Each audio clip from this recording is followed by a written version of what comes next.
There have been some rumours circulating about my political beliefs. Now, I now live in Thailand, 7,000 miles away from the UK, and I do not follow politics.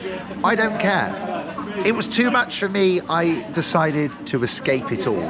I came to Thailand 2 and a bit years ago, and I've left it all really in the UK. I don't really care what's happening there. To be honest with you, it's not an interest of mine. But once I did, once I was very interested in it all. And I think this can all stem back to when I was at sixth form college, a politics student, easily persuaded by certain current events at that time. And if we remember around 2015, 2016, what was on the political spectrum was Brexit. We remember good old Brexit. And I, of course, was firmly against the European Union. It drove me mad. I was living in Herefordshire at the time, an agricultural town, and I really was anti-EU. And so I joined UKIP and I did canvassing for them. I went door to door for them. I did all sorts of stuff. I used to go to UKIP conferences, to meetings. I would even go and see Nigel Farage speak. And in fact, Nigel Farage and I have met a number of times. Very good.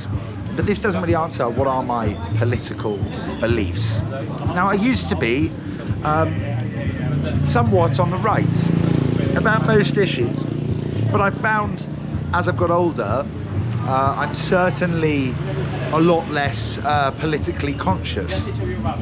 For example, it might be a bit ironic, me being too far on the right, when I do in fact run a broccoli museum in Thailand.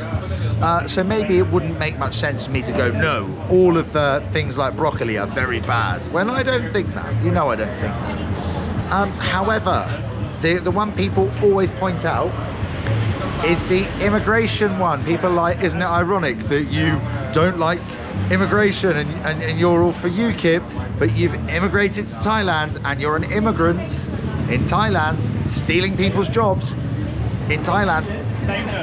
Now to that, I would say you're misinformed, you're confused, you are befuddled by the complexity of the world. I moved to Thailand and we set up a business here, and we employ many Thai people on very good wages. We are a local business that employs local people, and we pay very well for that. Now, as part of being an immigrant in Thailand who wants to work, the company that employs you, they must have 4 Thai employees per foreigner that works for you. So in our network of people who do work for us, we have to have minimum 8. We in fact have much more than that, a minimum of 8. So 8 jobs are created just for Ellie and I being here working, which is great. An injection into the economy. Now, when people go, oh, isn't it ironic that you're a UKIPper, but you moved? Well, no, not really, because the whole thing about Brexit and my love for Brexit wasn't that I hated immigrants, it was that I really didn't like the EU. I went to do a law degree and I actually wrote my dissertation on why the EU and its common agricultural policy was bloated and corrupt and stupid. My basis for why I didn't like EU wasn't funded in immigrant bad, it was actually more, I don't want to use the word academically focused, because some people might disagree with me and go, oh, if you read a paper you'd be a Remainer. But anyway, this was one of the crux of the reasons why I moved to Thailand, because to be honest with you, I used to focus my life around, oh, my opinion is this, my opinion is this. But I don't actually have any opinions that are that strong anymore, especially about politics, purely because I don't care. I'm not going to be able to save the world by going, oh, I really strongly believe in this, and getting red in the face and shouting about it and posting things on Twitter. That's just, I think I probably aged a bit and that became a little bit less appealing for me. It is obviously something that I do.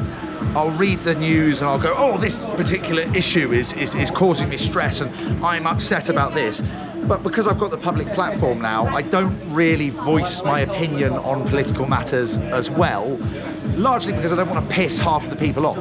Before, I used to say edgy things for attention, because obviously if you're trying to build up a social media audience or notoriety, you say offensive, controversial things, or just statements that maybe are controversial, and that gets the views and whatever. But these days I don't really want to be alienating people on a daily basis, because that's not good.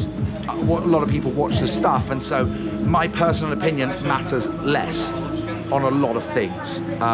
Funny how that works. I never thought that I would self-censor myself, but that's definitely something that I have been doing in the last few years. Especially, actually, I know this sounds stupid, but when I got verified on TikTok, I was like, right, well, I can't say dumb stuff anymore, so I'm gonna have to be very straight edge. Probably isn't the word for my content, is it? Let's be real, but less sloppy in my opinions, because we all have opinions, but realistically, we don't need to share them on lots of stuff. I am attacked by people for my past and working for UKIP and for associating with Nigel Farage, and I'm not shy about it. I think it's pretty cool that when I was 18, 19, 20, 21, there's pictures of me stood with Big Nige, and also I think it's cool that I was working in Herefordshire handing out those leaflets door to door before the Brexit referendum, just because that's a part of history, and I'm glad, hey, right or wrong, at least I took a side and at least I invested into it. Once in a lifetime vote and whatever, yeah, I got stuck into it. And I remember at Hereford Sixth Form College, where I went to sixth form, we had a mock general election. I was the UKIP candidate. I dressed in a Union flag suit, walking around, and obviously a sixth form college is largely a left-leaning place, but I remember convincing everyone to vote for UKIP, saying I would throw a huge party for all the students if I was to win this mock general election, and I came within 9 votes of winning. Labour, of course, won, but I do think they rigged it. I do think they fixed it, and why I did that at college, of course, that gained a lot of negative attention, but I was like, well, why not? It'll be funny. It will at least get the attention of people, and I guess that's largely why a lot of my early takes on politics may have been edgy ones. It was probably me reaching out for engagement and attention through creating opinions that are a bit like, wow, that's jarring. Anyway, that's how I see it. Living here in Thailand separates me from caring about who wins an election in the UK, or what party says what, or what scandal's going on, or the price of milk, or whatever. I literally do not give a shit. I don't care, and that works for me. I'm never going to be one of those people that becomes a political commentator, talking about, oh, I think the Tory party is doing this, and Labour and Keir Starmer.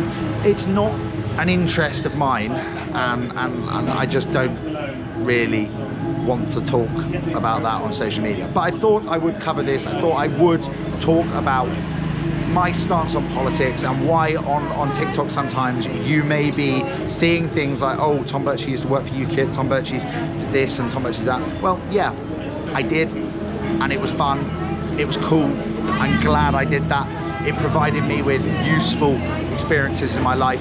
Just thought I'd talk about that, guys. God bless.